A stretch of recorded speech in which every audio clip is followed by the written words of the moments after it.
Sa bawat patak ng ulan, may pamilyang nangangamba. Sa bawat pagtaas ng tubig, may pangarap na unti-unti nilamon ng baha. Makikita po natin ang panahon ngayon na medyo makulimlim dahil sa nagbabadyang bagyo. Dito sa Barangay Dumiloro, back to you, Miss Apple. Medyo mahirap po ma'am dahil sa bagyo at naputulan din po kami ng kuryente kagabi at nabasa din po lahat ng libro ng anak ko pero nakalikas naman po kami dito sa evacuation center. Sa gitna ng dilim at lumaragas ng tubig, may mga kamay na naghahanap ng tulong. May mga tinig na humihingi ng saklolo. Ang pinipiling oras at lugar, ngunit sa bawat unos, nariyan ng mga bayani, mga kamay na nag-aabot ng pag-asa. Baha na siyang nagdadala ng trahedya. Sa iyong Di na rin ang mga basurang palutang-lutang na siya na ding may gawa na sakit sa iba. kay dumi na ng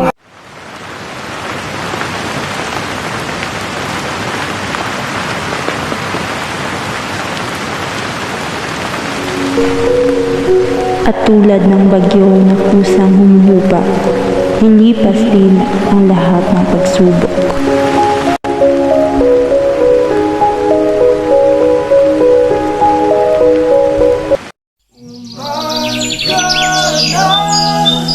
sa ating duyan, unang mawawala, umaga na. Dahil pagkatapos ng ulan, sisikat muli ang araw. At sa pagsikat nito, muli tayong babangon.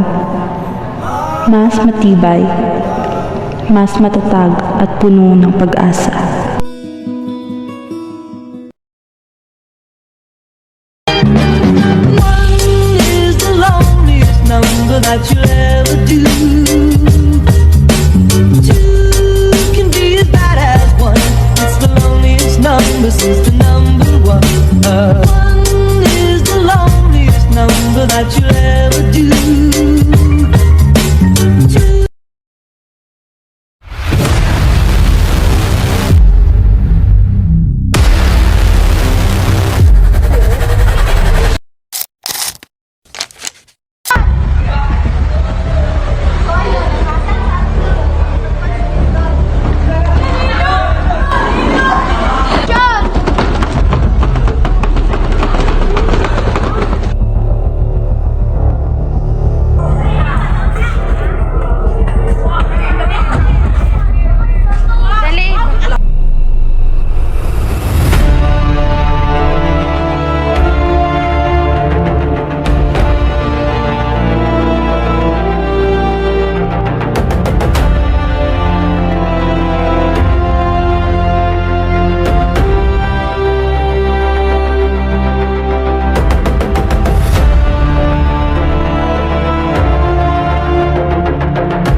Thank you for watching.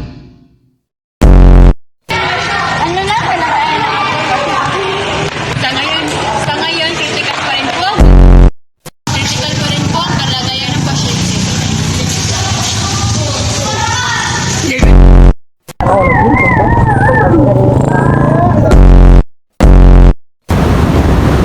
Hi guys, nandito ako ngayon sa napakagandang view at may karama pa doon. Ala guys, may lindol. Tingnan niyo yung mga tao.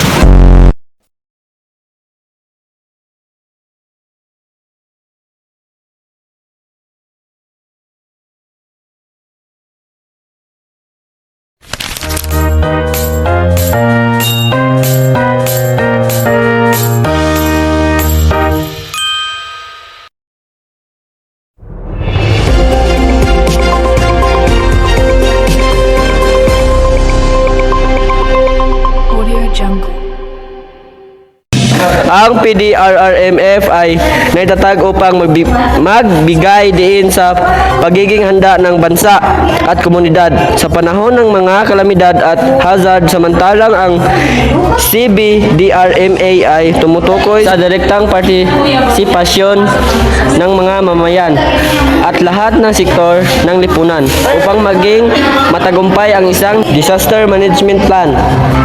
Philippine Disaster Risk Reduction and Management Act of 2010 kasama sa mga naging batayan sa pagbuo ng Philippine Disaster Risk Reduction and Management Framework PDRRMF. Ang Philippine Disaster Risk Reduction and Management Act of 2010 na may dalawang pangunahing layunin.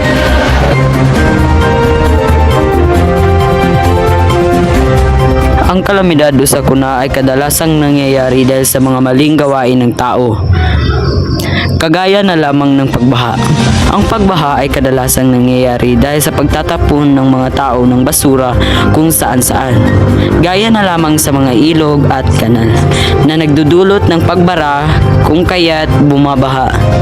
Sa pagguho naman ng lupa ay kadalasang tao rin ang gumagawa. Isa sa mga dahilan nito ay ang pagputol natin ng mga puno.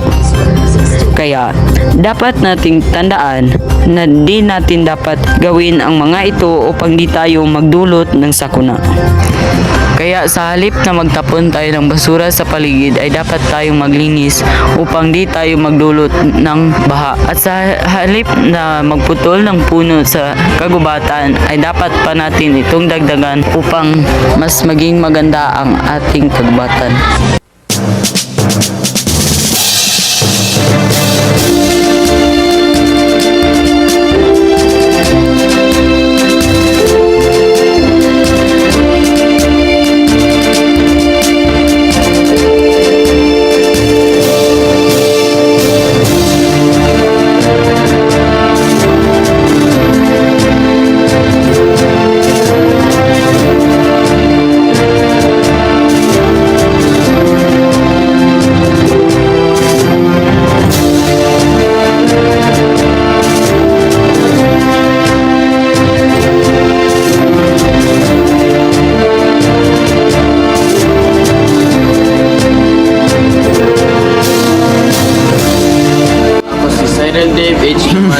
Si Pascal Decoration.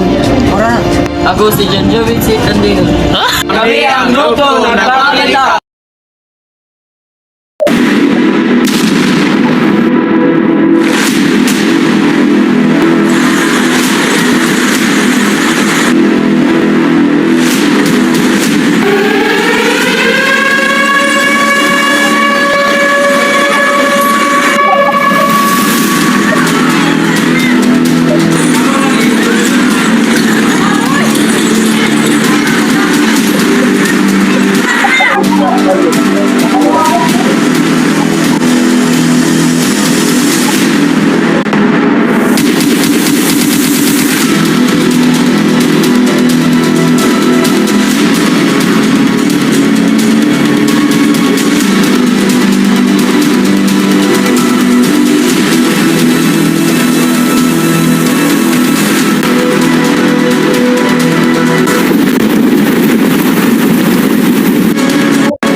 Ano nang yapin mo ko? Wala na ka-dry, namatay. Itong patay ba? Wala kay.